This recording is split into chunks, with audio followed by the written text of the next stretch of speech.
A career criminal who's been busted 38 times in the past 30 years. A fugitive who can't get arrested. And a cop who prefers to take no prisoners. It's not something that normal police work is and does. Now just wait till you see what happens when they all cross paths in Spokane, Washington. Last I saw, they were all kind of in that alley. Police officer Kyle Irigoyen is on patrol when he spots a wanted man. He pulls his cruiser over and nabs the guy, Ryan Howard. We were 2 blocks from the police station and he happened to be in the area walking. Ryan has 2 arrest warrants out for him for breaking the conditions of his release from jail on burglary convictions. But it's Ryan's lucky day. I'm detaining him for right now and I'm gonna make some phone calls and get these squashed. You heard right. Officer Irigoyen is gonna try to save him from going back to the slammer. I'm gonna take him out of handcuffs and we're gonna walk him upstairs to courtroom 400. Where Officer Irigoyen will actually ask a judge to throw out the warrants and set Ryan free. Usually if you have a warrant, you just take somebody straight to jail. But it just so happens Ryan has been captured by one of only 4 cops assigned to the Spokane PD's new chronic offender program. We're doing things a lot different than the way they've always been done. In a complete turnaround from putting chronic offenders back behind bars, Officer Irigoyen and his unit try to help nonviolent repeat criminals stay out of jail after their release by making sure they have work, a place to live, and a support system. We get very involved in their lives once they're out. They get to know us, their family gets to know us, their neighbors get to know us.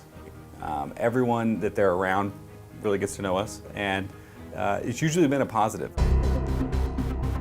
It certainly turned out to be a positive for Ryan. The judge tossed his warrants and let him go, thanks to Officer Irigoyen's intervention. It's a happy ending in the sense that he's been doing the right thing to a degree. That's why he's getting a warrant squashed from the judge, and he's hopefully going to continue that direction.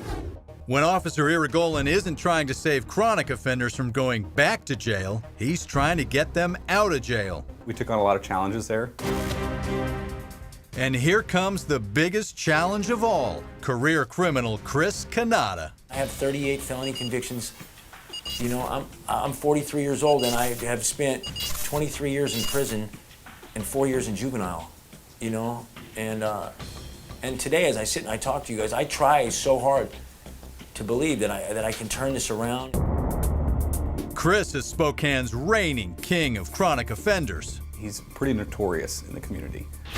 But he's hardly dangerous. Most of his many convictions are for burglary, which is how he's financed a lifetime drug habit. How many burglaries could you commit in that amount of time when you were really active and needing the money for drugs?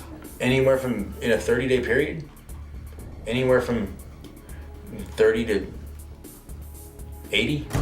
You were looking at surveillance video of Chris and an accomplice committing one of those burglaries during a life of crime that began when he was just a kid. A lot of the officers that have hunted me and chased me and throughout my whole life, since I was 13, a lot of them are lieutenants now, and some of them have retired, and they were rookies when I started. Kyle is meeting with Chris to assess his needs, so when he gets out of jail next time, he doesn't come right back in through the revolving door. I'm gonna have an idea how he's doing in jail and what his options are and what he's looking at when he gets out. We're gonna try and get you on the right path as much as we can when you get out, but also trying to connect you to drug treatment and some other things if that's what you're wanting to do. Yeah, that's what I'm interested in. Yeah, I'm interested in taking advantage of this program. Officer Irigoyen will be monitoring Chris closely. You're really hoping a guy was going to make the right choices, and you find out that he's still wanting to commit crimes and do drugs, and that he's still active.